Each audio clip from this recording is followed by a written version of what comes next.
Well, good evening, everyone. Thank you very much for being here. We're certainly sensitive to your time demand, so we'll try to get you out of here in a reasonable hour. We have, in terms of the agenda, we have two presentations this evening, one from PennDOT, the other from the Haverford Township Police Department. We've tried to anticipate your questions and concerns and incorporate those into the presentation, so hopefully we'll deal with a lot of your questions and concerns as part of the presentations. And to the extent that we don't answer your questions and concerns, we're going to have a question and answer session at the end. So if you could just hold your questions until then, I'd appreciate it. Let me start by just making a couple brief introductions. First, I'm Andy Lewis. I'm the 5th Ward Commissioner. And to my right is 3rd Ward Commissioner Kevin McCluskey. Kevin represents the area east of Ardmore Avenue. And I think this project, these bridge closures are clearly going to impact the township tremendously, but I think most significantly in the 3rd and the 5th Ward. And Kevin and I will be working with the public to mitigate the impact and to keep all of you informed throughout the process. So thank you for being here as a co-host this evening, Kevin. Also joining us tonight at the end is Larry Gentili. Larry's our township manager. He does a fabulous job in terms of managing our township on a day-to-day basis, and the financial affairs and the operations, and has a great team and really has transformed this township, and thank you for being here, Larry. Also with us is our chief, Chief Viola. Chief has only been with us for 46 years. Cool. He started out on patrol as a patrolman. He worked his way up to deputy chief and was promoted in the last couple months to chief, and a well-deserved position that he earned. And as a result of his vacancy, that created a vacancy in the deputy chief position, and Joe Hagan to his left is our new deputy chief. He served 23 years on the police force and also started out in patrol, so thank you both for being here. We also have PennDOT, I want to make sure I get your title right, PennDOT Consultant Manager, George Gumas. George will be coordinating not only this, the College Avenue project, but he also be coordinating on behalf of PennDOT the Ardmore Avenue bridge closures. So we'll be working with George over the course of the next 2.5 years pretty closely on both of these closings. And representing State Senator Dana Leach, District Office Director for Senator Leach, Judy Trompetta. So thank you for being here, Judy. Also want to thank some 5th Ward residents. Tom Caramonico is in the audience, PE, and also David Channon, who helped me kind of as a sounding board throughout this process. I met with PennDOT and also will be helping us on this bridge project as well as the Ardmore Avenue Bridge project. So thank you to Tom and to David Channon, Esquire, for their input and guidance. Also want to acknowledge in the audience Commissioner Oliva, 2nd Ward Commissioner, and he is also Vice President of the Board. Thank you for being here, Mario. And also my good friend, Commissioner from Lower Merion Township. He lives on the wrong side of the tracks, but that's okay. Scott Zeloff is here as well, so thank you for being here, Scott. Before we start the presentations, let me preface everything by repeating what I've said consistently in the emails, if you've received my emails, and also what I mentioned in the most recent cover letter of our township newsletter. And that is the extremely disruptive impact these bridge closures will have can't be understated or underestimated in my view. I think we need to expect the worst and hope for something less, but it's certainly going to be very disruptive. And you're going to see the PennDOT detour plan here in a minute, but it's basically Hereford Road to Ardmore Avenue to Darby Road to College and the reverse. So if you're not familiar with the area, you're going to take the detour route. If you're familiar with the area, you're going to look for the fastest way to get from point A to point B, and that means taking shortcuts, cutting down side streets.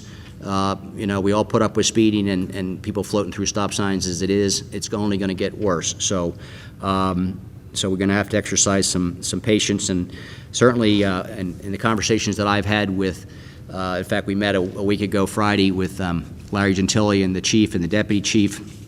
You know, and our top priority is to make sure that public safety is number one, that we don't have any fatalities throughout this process in both these bridge closures, and also obviously to make sure that the construction workers get through these reconstruction projects safely as well. So safety is our top priority. Second priority is to try to mitigate this as best we can. It's going to be extremely difficult. and you're going to hear from the Haverford Township Police Force, Chief Viola and Deputy Chief Hagan on this subject. We're going to try to mitigate through speed enforcement and traffic stop sign enforcement, but I think we all have to understand that we can't redeploy the whole Haverford Township Police Department into the 5th and the 3rd Ward for the next 2.5 years. They will be here and they'll do the best they can. It's not going to be perfect, but I can assure you they'll do their job. So that's all the bad news I had to give. I do have some good news, and George, you're going to hear from George here in a minute, but hopefully the gain will be worth the pain in the end. And what we're going to get is, I think, is a much more efficient bridge. We're going to have queuing coming up College Avenue, both sides of College Avenue. You're going to be able to make a left-hand turn on Haverford Road, which you can't presently. That's going to be a major improvement. We're going to have an adaptive traffic signal, which George will explain, basically keeps traffic moving more efficiently. We're going to have a much more aesthetically pleasing bridge and gateway through our community, and we're going to have a structurally sound bridge that's going to last certainly through all of our lifetime. So we're going to have to just put up with this one time. So anyway, hopefully in the end this is all going to be worth what we have to endure. So with that, let me turn it over to George Gumas from PennDOT. Thank you for being here, George, and he's going to share the details with you, and then we'll hear from the police department and then open it up to questions and answers. All right. You want to go down there, or Can I do that? Go ahead. can you speak from the mic's right there?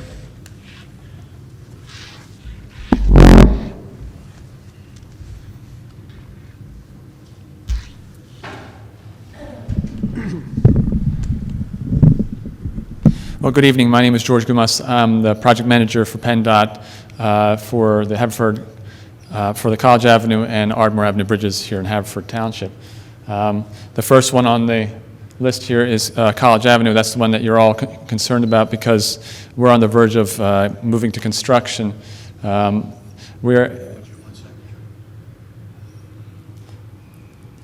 just give some background while you Can't be without technical get that up there.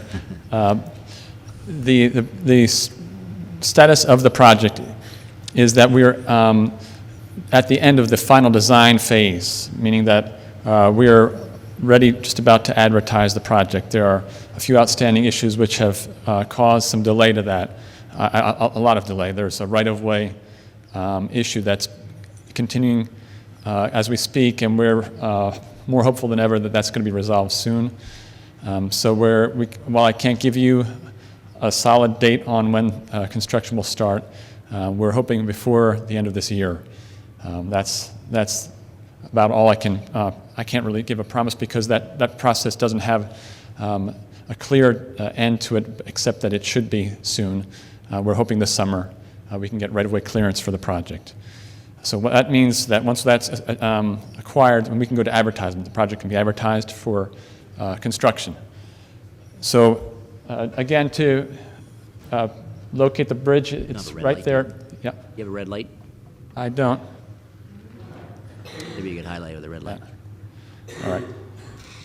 So for this is Haverford Road here, College Avenue, and you see the college on this side, and then the bridge over SEPTA here. And what you don't see, of course, is Cobb's Creek here, and there's also a small arch culvert over Cobb's Creek. These both will need to be replaced. There are also retaining walls on either side. So the scope of this project is, there are two parts to it really. There are the replacement of these structures, and then, as you know, this intersection, the movement through the intersection on College at peak hours is difficult. There's no dedicated left turn lane. So let me walk through that, Larry, if you wouldn't. Sure.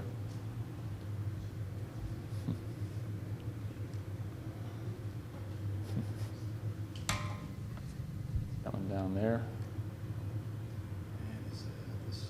No, that's 5. I think it's that one right there you want, right there. Right there, yeah. That's 2, that's good. 2. No, the next one to the left. To the left, that's the one. Right. So, what's not showing? There we go. This is the view from the side, the elevation of the proposed bridge from the north and the south there. And you see you've got the bridge over SEPTA, the culvert here, and then these retaining walls that are what's called, they're like Lego block. They can be disassembled and replaced. And so that work was done back in 1984, if you recall. If there were those of you around here, remember that these retaining walls were built in 1984. They're going to be reclaimed as much as possible in this process. The line here is what will need to be removed in order to get the work done for the bridge and the culvert, and then they'll be replaced as able, replaced in kind, either if they're not in good condition or reused. So the bridge itself is quite a challenge. It's over SEPTA. There are a lot of utilities involved here, both directions, aerial utilities, and of course working with SEPTA is going to be a great challenge for the project. So we'll get into that in a bit. Can we move to the next one? That would be this one here. Mm-hmm.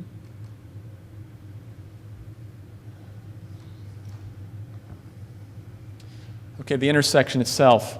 So this is what's going to be the final condition of the intersection. You're going to have left turn lanes. This is, again, the College side. You're going to be coming down College, and you'll be able to turn left onto Haverford. And likewise, coming over the bridge on College, you'll be able to turn left on Haverford in both directions. There'll be a dedicated left turn signal there. What's the queuing lane? How many cars? It's about, in the lane, I think it's about 4 in this side and 3 or so in this side. But you'll be able to use the gore areas, these striped areas as well. Now at the intersection also, we've got installed what's called an adaptive signal, and it's actually a video detection system that is able to read in real time the traffic flow and adjust. So it keeps the light on as long as possible, really to keep traffic moving to a reasonable extent, and then adapts according to the traffic. Likewise, so on Haverford, the question has come up, what about this left turn lane on Haverford? Because currently when it's red, you can't make a left. Well, this has a slightly different function, and you'll be able to actually turn when it's green. So there'll be a left turn, dedicated left turn signal there. But when that goes to red, it won't be for you in the left lane. You'll still be able to move through the green. You'll just have to wait for traffic to clear. But you won't have to wait till the next phase or cycle of left turn arrow. So that's an improvement for that movement. And again, this adaptive signal, for most of the time, because Haverford is the dominant movement here, except at peak hours on College, it will actually be flowing more freely than currently on Haverford. Again, at peak hours, when College is backing up, then the signal will switch over to giving preference to those left turns to keep, and for that traffic to keep it flowing at peak hours. Okay.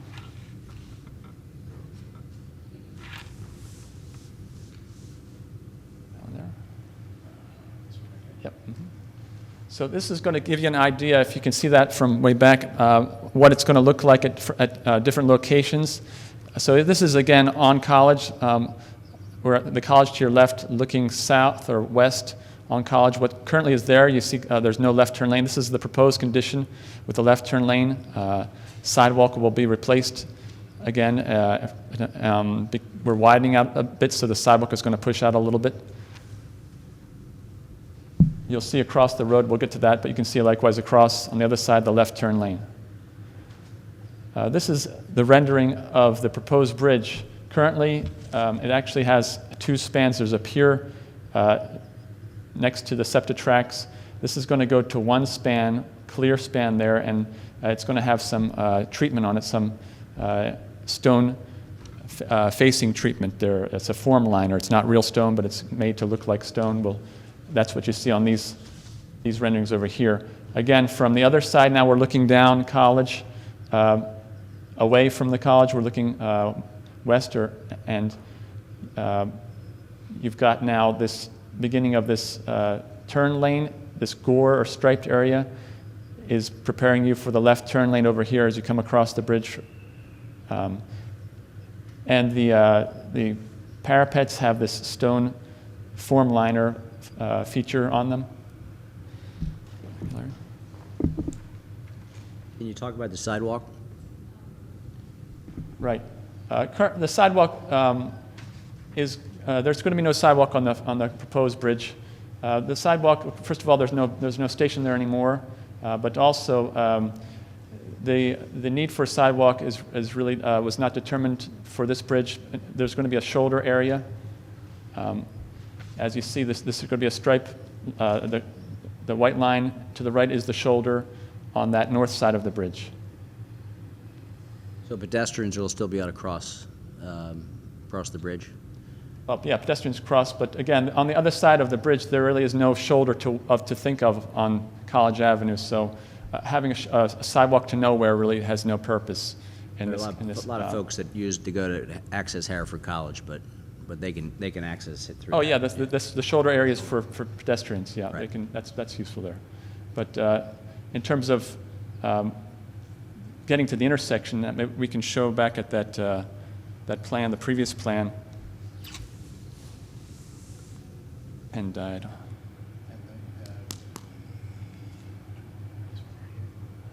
yep, that one. So there are crosswalks, if you can see in the larger plan.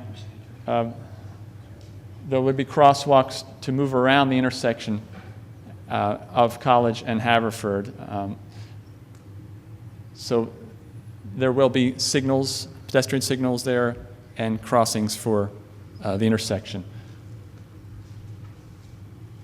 It's not going to be really wide enough to ever have a sidewalk, but you're not planning for there to ever be a sidewalk? No, there's no plan for a sidewalk in the future. There's one now, that's right. But again, the determination for a sidewalk, there are a number of reasons to put a sidewalk on this bridge. And first of all, it's rather steep. So for ADA compliance, it actually doesn't meet because of the steepness of the sidewalk. Secondly, again, the sidewalk, the destination really, you're moving pedestrians across to, there's no destination on the other side of the bridge, and there's no plan to put pedestrian path or sidewalk on the other side of the bridge for the future. So There are a lot of people that use that walkway to get to the trail around College and run exercise there, so I don't notice that. right, I mean, again, and the shoulder is there for pedestrian use going over there. If we could, let's hold our questions till the end, just so if you have a question, you can come up to the mic. That way people watching it at home can hear the questions as well, unless you want to repeat the questions, George. So, Okay. All right. thanks. I mean, the question is, again, for the sidewalk, for the need for a sidewalk and the determination not to put sidewalk on the bridge. And again, we have determined that the need for a sidewalk wasn't there for a number of reasons, and the justification for it, so that we provide a shoulder. Access is there in the shoulder for pedestrians. But you also didn't want to widen the bridge, and when you decided not to widen it, is that correct? If you didn't widen the Yeah, bridge? we're using the same, the width of the bridge remains the same, the walls See- are being retained, the same width of the structure, so those are being reused. We're making the roadway wider and adding that turn lane within the existing width of the roadway. That's why we lost the sidewalk. Well, You probably wouldn't have put it back in anyway? we felt, again, the determination is not for the width so much as for the need for a sidewalk. Really, that's the determination. This is the signal here. And I put that in to try to show you the signal that's going to be there. This one here, that's what it's going to look like on Haverford when you're moving. You're going to have that for the left turn. So it'll have left arrows, green, yellow, and when it goes to red, actually it won't go to red, those will go off, and this will then follow the signal, the straight movement signal. So you won't be stopped turning left here by a signal. You'll be able to wait until there's a clear movement for you to turn left onto College Avenue. Okay.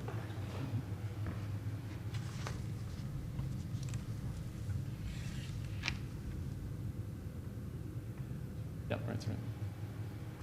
Right, so this is, again, a rendering of the bridge in elevation from the track level. Again, that with that the stone form liner feature on it. And if you want to go to the next one as well.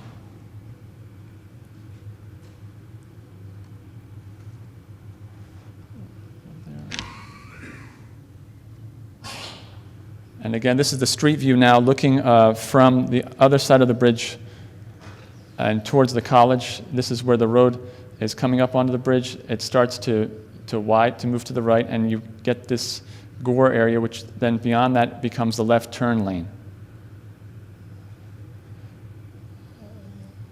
It almost looks like a sidewalk on the left there, George.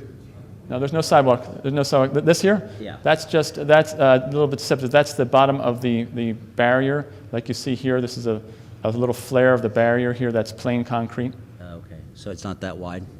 No, it's not walkable. That's actually a vertical face. Those are vertical faces on the barrier. Just looks wider, I guess. So if pedestrians wanted to walk, they would be walking. Oh, you want to go on the other side. This is a narrower shoulder here. This you wouldn't. You want to use the wider shoulder on the other side.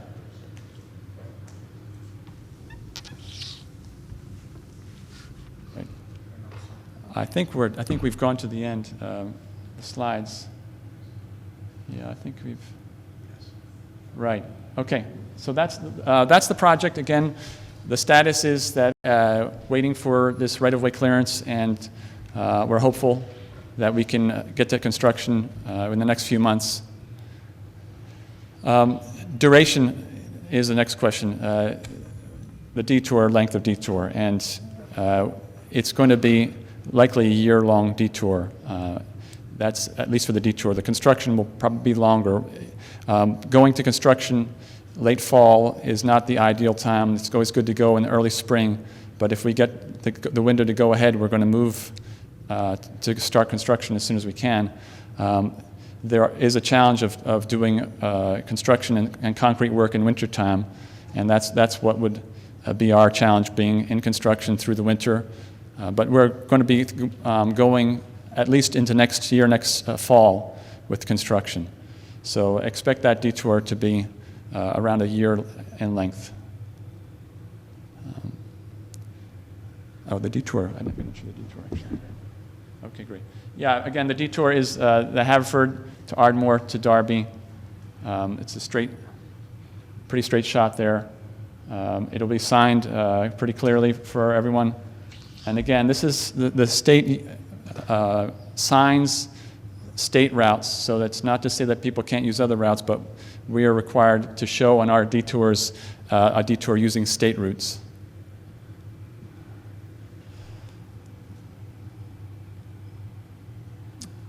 Okay. Any questions at this time? Yes, ma'am. On the outside of the finishing of the bridge, what I saw was that button, will that be that graffiti-resistant finish on it? They don't use the Can you graffiti repeat resistant. that question? Unless people want to come up to the mic, whatever's easiest. Right. They stopped using graffiti-resistant coatings on most surfaces now, so that's no longer used. It oftentimes peels off and looks just as bad with time. Yes. Would you mind coming? Would you mind coming up to the mic? I can. Just so people can hear the question at home. Thanks.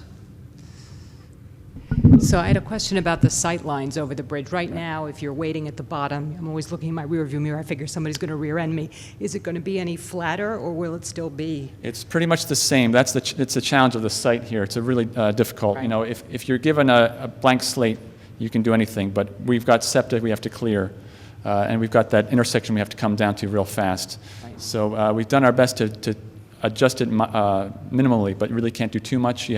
Otherwise, if you're going to raise from the other side, you raise your bridge up, all that fill area with those retaining walls, you'd have to go back a lot further and start building walls much higher and come in.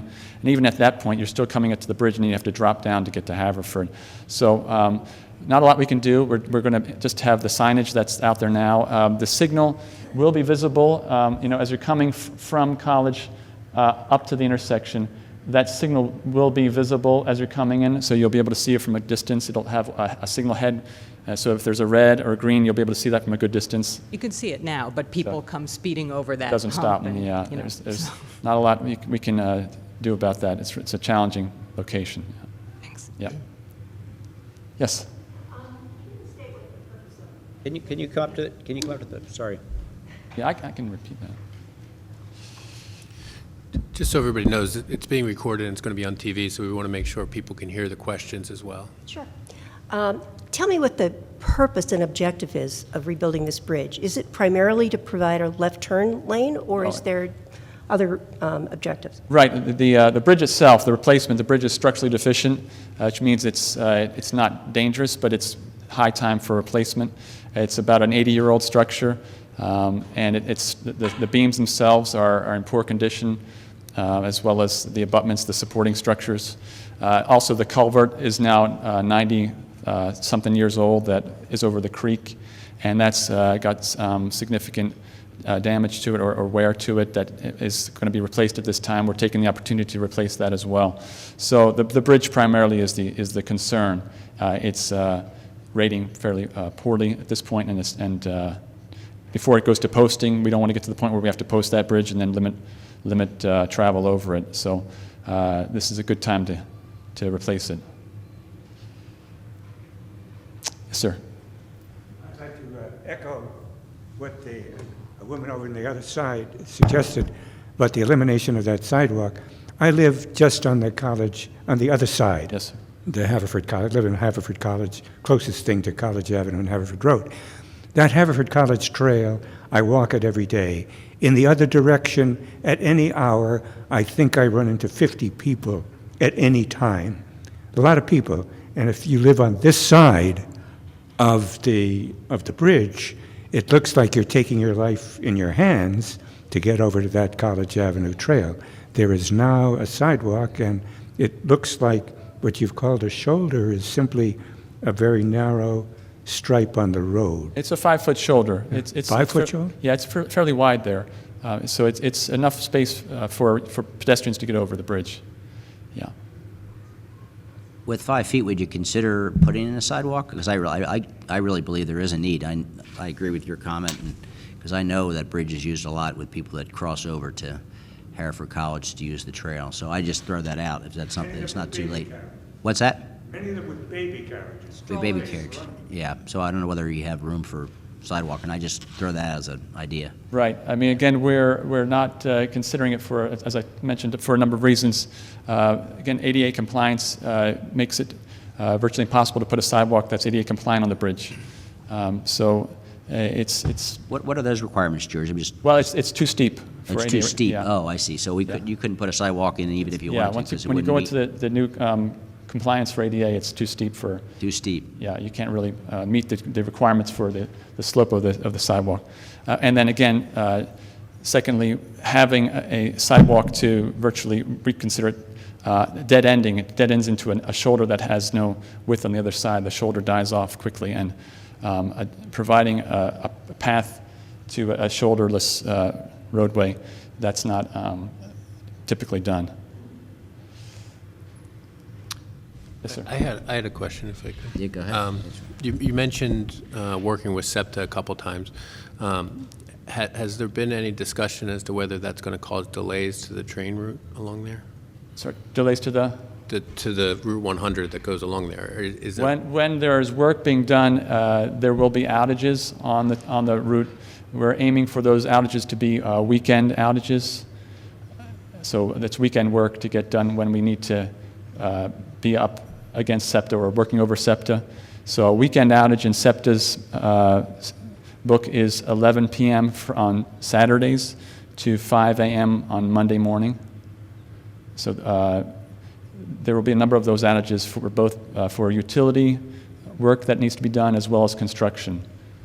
But you don't, when we last met, I think you said you expected 3 or 4 of those. It wasn't like every weekend. No, not every weekend, but certainly not 3 or 4. There'll probably be more significant. The utilities themselves have about 6 scheduled at this point. So six full weekends? Well, they're not full. They'll probably, it's variable. Some of them require most of that time. Yeah. and some of them only require a few hours. Okay. But they still have to get that outage from SEPTA to do the work. And then for construction itself, as you can see, when you take out the bridge, you're going to have an outage when you're taking it down, so they have to shut down. And then when they replace the bridge itself, put the beams back up, that'll need an outage as well as a few of the other activities on the project. So in terms of College Avenue, on the College Avenue, or Hereford College side of College Avenue, you're adding a queuing lane there. Will that require that portion of College Avenue ever be closed, or is it always going to be? No, yeah, for the roadway work itself, we're aiming to do the work simultaneously, the bridge work and the roadway widening and the turn lanes on College. So the work at College for the turn lanes will be done under traffic. So we'll be shifting traffic and doing work to widen the roadway.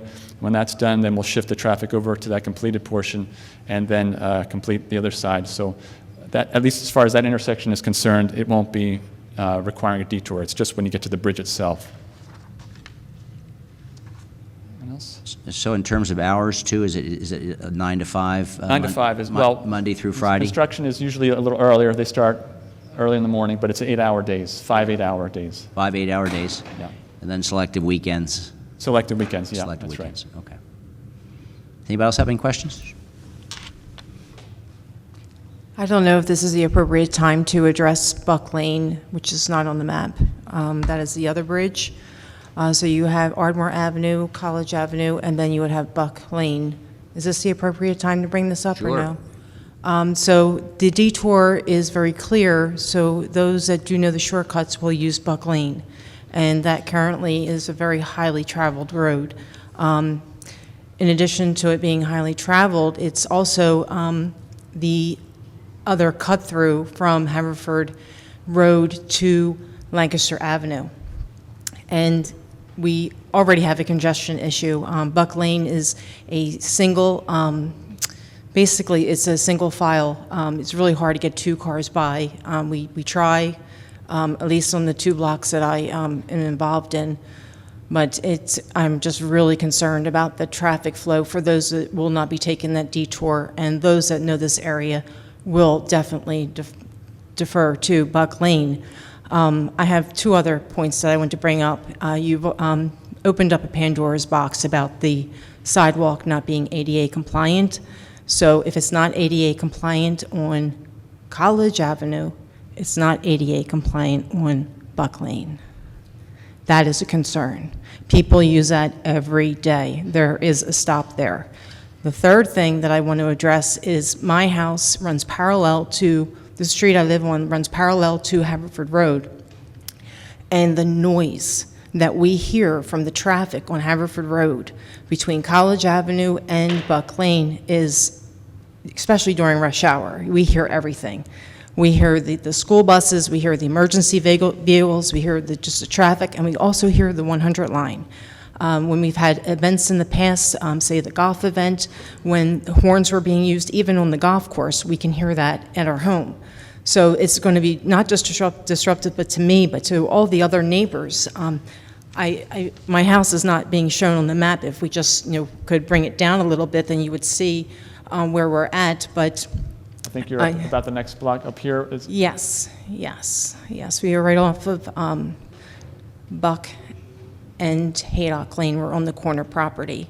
And because our Buck going up towards Lancaster Avenue is an incline, so as you're going up the street, the houses are raised. So with the noise level, it hits us. And it's just something that just seems like we constantly have projects that are going on. It could be building in a house. It's just something I want to throw out there. We have a lot of little children that are on our street as well. So I'm just concerned when you said that they're going to turn off the power on the weekends. Does that mean you're going to be working in what hours? SEPTA won't be running on certain selected weekends. If they're not going to be running, when will you be working? That's when the work would be done. For those particular SEPTA outages, Okay. then the work would be done around on the bridge. We need to take the train off the tracks at that point. They'll be busing around this station because there needs to be work on the bridge that has to be done too close to the tracks for the train to be running. So those buses will be using what route? The one up there? That's going to be increased? I'm not sure about SEPTA's route, but I imagine they'll be busing between, depends on which stations they choose to bus between to get around. I don't know their plans, particularly at this point, on the getting around the work. We can find that answer out. We'll get the answer from SEPTA. Is that SEPTA's call? That's SEPTA's call, yeah. We'll find out. Okay. How do we address the issue about Buck Lane being an alternate detour? Although it's not officially listed as one by PennDOT, we know it's very clear. Right. That's something I think the township has to work out. It's really something we can talk about, but we can't restrict, PennDOT's job is not to restrict township roads, it's to provide the best state route detour. Again, we can do something about that signal as far as its action during construction. We can put something in the contract that would allow that signal to be modified Okay. so that it works a little more efficiently. The last comment that I have is something that someone had already mentioned about the decline when you're coming down College Avenue, approaching Haverford Road, getting ready to cross over, going up to Lancaster Avenue. You do look in your rearview mirror. Has there been any consideration to changing the grade of the pavement so that there would be like a rumble strip or something of that nature so people are inclined to slow down a little bit? And especially this is a concern during the winter months when we have icing. Right. Again, we work with what we've got there. Unfortunately, there's not a lot you can do about that grade coming down, short of raising Haverford Road up at that intersection, or there's really nothing you can do, and that's not feasible. I'm not too sure about that. To change the pavement, that's not necessarily increasing the height. You mean in terms of the material that's used on the Talking pavement? about a ripple, some kind of sound. Yeah. Yes. We haven't considered rumble strips. They aren't really used for mitigation in these situations. It's usually signage and line striping for guiding people both on the road as well as signage to make them aware of the intersection coming up. Is this something you're offering to look into further, since I am bringing it up? We can look into it, but usually rumble strips aren't preferred. They're also a noise issue as well. People hitting the rumble strip, it's not something that can be taken away. It's there all the time. So it's not usually preferred for mitigating at intersections. How much higher will that traffic light be? Sorry? How much higher will that the adaptive traffic signal be versus where it is today? How much higher will it be? The actual height of the signal? Yeah. The same. It'll be the same. Oh, so you won't have it any, so it'll be coming over that crest, you won't have any more visibility, or approaching that crest, you won't have any more visibility Again, there will just be a signal head that's put facing on the signal that's going to be put on the college side. There's going to be a signal mast arm over this side here. Sorry, I'm down the wrong one. Yeah, I'm there. And it's going to be sitting here, and you'll be able to see coming up, there will be a signal head facing as you're coming towards the bridge. You'll be able to see that red light or green light, whatever the light is, Right. as you're coming towards it. It's not going to be significantly different than what's there, but it'll just be a little improvement. Okay. Any other questions for George before we hear from the police department? Thank you, George. All right, thank you. So we'll turn it over to Chief Viola and Deputy Chief Hagan. Thank you. Thank you, Commissioner. Listen, we all feel your pain. We all feel your pain with the detours. We suffer through them also. We all live here, and we have the same issues. We all travel on Haverford Road, and know how difficult it is in the morning before the detours even start. And as far as Buck Lane is concerned, your concerns there, we are right now in the process of doing traffic counts in all the roads at the Commissioner's request that would lead into any possible back road detours, including Buck Lane, to see what the traffic counts are now and what they will be after the detour starts. So if we have to make any adjustments as far as our traffic enforcement, we'll be able to do that. But what we have found over the years when detours start, the first week or so are very difficult. People kind of find their way after that. And yes, it's going to be increasing on all the roads. We understand that. But from the police department standpoint, we're going to do extra enforcement, have extra patrols out there. And as the commissioner said, we can't dedicate the whole police department to one area. But what we find is when we hit or saturate an area early and people get the idea there's going to be police stop signs and traffic lights, they have a tendency to slow down. We issue some tickets, and usually the first tickets we issue are the people who live right in that neighborhood. So understand that. So when you call the commissioner, he's going to say no, I can tell you that. Yeah, I just say pay your ticket. So we're going to do everything that we can as a police department to enforce the laws on the streets as far as speed limits, stop signs, traffic lights.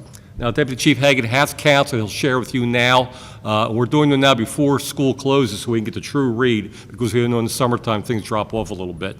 So he said it's going to start by the end of the year. Am I correct with that? So we're not sure late when. summer. So hopefully it'll start before the cold weather gets here. But we'll have all these counts ahead of time, and then we'll do counts again once that detour goes in effect to see exactly how much increased traffic is on these streets. So when you call and say, I see a lot of cars, we can tell you this is what the difference is between now and what's coming up. So, Deputy Chief. Here, Jay, you want to move over? Currently, just to put your mind a little ease, currently right now on that section of College and Coopertown, there's only 7,700 cars per day that come down that stretch. A lot of vehicles, the heavier amount of traffic is actually Coopertown and Coopertown. They use that and they come back, it's people feeding back into the neighborhood. But on a given day, it's roughly 7,700 cars in that stretch that's going to be closed. That comes out to about, in a 24-hour period, 320 cars per hour. They're going to be detoured. Of course, we all know during the morning, afternoon rush, the volume's higher, but that is the average number for a 24-hour period. The other side of College Avenue, where the detour is also going to take effect, is 6,700 cars per day. So once they get to College Avenue, they're going either Haverford, left or right in most times. But that also comes out to 270-some cars an hour. So you're not talking about a large amount of cars. We are currently doing all the studies, just so to give you, everyone thinks Landover is a heavily traveled roadway. We live that, and we think, oh, a lot of cars going down Landover. It's 3,300 cars per day going down Landover Road. So it's not a lot of numbers when you get down to it. So as the chief said, the first couple days during the detours, people are going to get frustrated if they get into some traffic on Ardmore Avenue. We're going to increase volume on Ardmore Avenue using it as a detour. But currently, right now, on Ardmore Avenue, there's 10,870 cars both directions each day.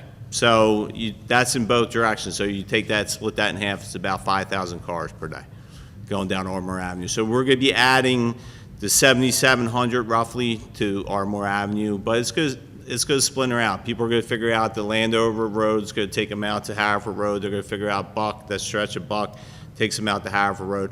So that actually filters traffic out a little bit more. So you're not talking large numbers, but you're talking added numbers to the community, and we understand that. With those added numbers, we will go out and increase enforcement. If there's a trouble area that we may visit about the parking or anything you were saying about that one section of Buck, we'll go out and look at that after the detour takes effect. So we will address any issues that will come up during that time. But everyone hears the road closed, this road's not going to come down here.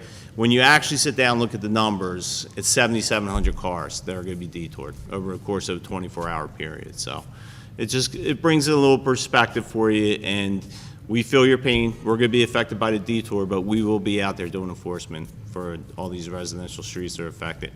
Currently, right now, we're actually started studies on the side streets that are going to be affected on the, we have one on Tunbridge going on right now. Anyone live on Tunbridge or use that street?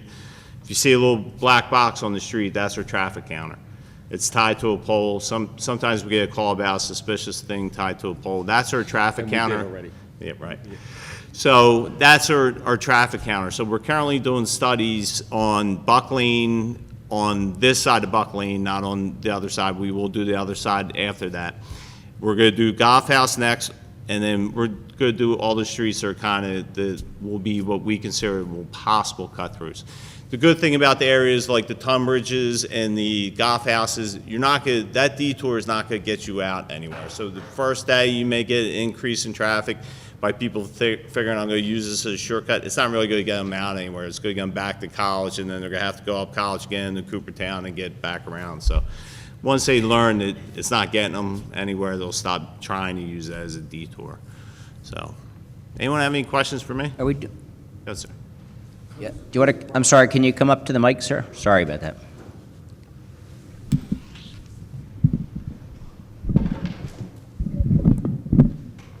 Does the police department have safety concerns about the notion of pedestrians walking across that bridge without a sidewalk? You put me in a tough spot here. Look, I think you ought to think about it. Anytime there's no sidewalks, we always have safety concerns, it's obvious. But I think the way he explained it, with the shoulder to walk across there, and what he's saying is, you put a sidewalk that starts nowhere and goes nowhere, because there's no sidewalks, I believe, on the College Avenue side going towards the bridge, or when you come off of it. So I understand where he's coming from. Yes, we have concern. There's still pedestrian activity. Absolutely, there's no doubt about it. But I understand what he's saying. I won't say I agree or disagree with it. It's always a concern when you don't have sidewalks. Luckily, we haven't had any pedestrian accidents up there that I remember my time here. So far, so good, but If it weren't for the ADA issue, I think we should press for it, but it sounds like even if, it sounds like, I personally think it's something that's important and we should have, but it sounds like even if we wanted to have it, because it's not going to be ADA compliant because of the slope, we can't get it, is a reality, so. If you can't achieve ADA, we'd rather be unsafe. Well, with Yeah. ADA, you have to adhere to it. Believe me, we suffer through with, when we're doing stuff in the township, and Larry can attest to that, we have to do some difficult things to make it work, so. Are they going to adjust the timing of the Buck Lane light? Because sometimes we sit there for a long time. Well, I think he said that they would put that in the contract. That's But a state keep- light too, right? That's a Yeah, state, yeah. Yeah, keep in mind that when you make adjustments one way, it affects the traffic the other way. We toy with this stuff all the time, trying to tweak them by milliseconds. Go ahead, Larry, you want to talk about that a little bit? One of the things that I actually have a little bit of experience with is the traffic adaptive that they're putting in this intersection. And we're actually extremely pleased that intersection will be the first along Haverford Avenue. We were lucky enough to receive a $292,000 grant about a year ago that we're actually started construction on Township Line, Township and Westchester Pike, Darby and Westchester Pike, and Lansdowne. Would that be Lansdowne and Township as well? So we're putting 3 of them there. And we also have 2 grants into PennDOT. They call them Marley grants. One for $700,000 and the other one is for another $300,000. And we're hoping that if we continue, and we've been lucky to get, we've been pretty successful with these grants, that we can petition PennDOT to put more of these traffic adaptives along Haverford Avenue to improve. And as a layman's terms, the way explained to me, and we were lucky enough, the chief and the deputy chief and I were lucky enough to see a live demonstration from our engineer, Mr. Pannoni. There's a timing component, as they said, but it's almost like if you can imagine a police officer at every intersection with a walkie-talkie. For some reason, traffic backs up, and who knows what that reason could be.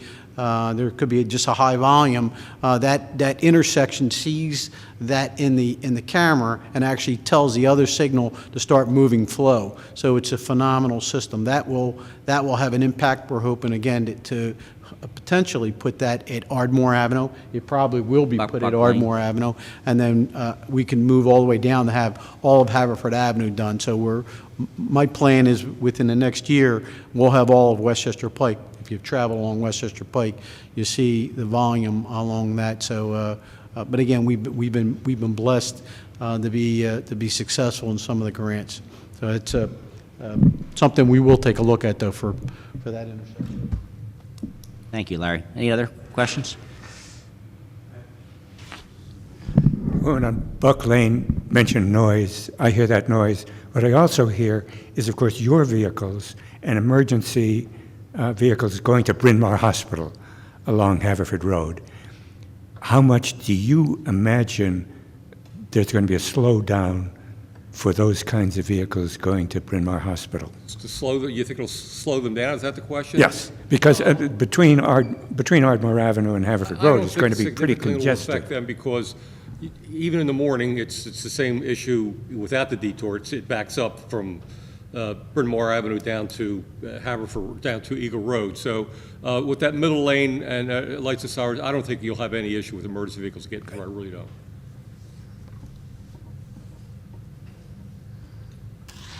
Any other questions, concerns? Can I just Sure. mention one Yeah. other thing? Sure, thank you, Larry. Relating to emergency vehicles for the first time, about a year ago, a little over a year ago, when did we start the Penn relationship? Probably close to 2 years ago. For the first time, I've been with the township since '79, started in emergency services. But for the first time in the history of the township, we actually have a paramedic unit that's actually stationed on this side of the township. Historically, they used to come from Lanark Fire Company and as far as the old Haverford Hospital. We have a vehicle that's actually stationed right there on Ardmore Avenue, it'll be the 800 block, right there on, we've been blessed to have a good relationship with Haverford College. So they built a building for us, and we actually have a vehicle there, and we plan on keeping that there for many years to come. So it actually has reduced the amount of response time for our emergency medical service personnel to get on that side of the township. So it's been a great asset. And to answer your question a little further, all emergency vehicles in the township, police, fire, and ambulance, all have what are traffic light emitters. So when an emergency vehicle is coming upon a traffic light, it'll turn that light green for the direction that they're going. So it does makes the traffic flow for us. So normally, I don't see any change during construction. Well, thank you all very much for being here. I would just ask, if you're not on my email list or Commissioner McCluskey's email list and you're interested in getting periodic updates on the College Avenue Bridge project as well as the Ardmore Avenue Bridge project, I have a sign. You can sign. You just give me your name and your email address at the end of the meeting, and we'll make sure we put you on our list. So, but thank you to all the participants this evening. Thank you to all of you for being here. We appreciate it, and hopefully we'll get through this together. Thank you.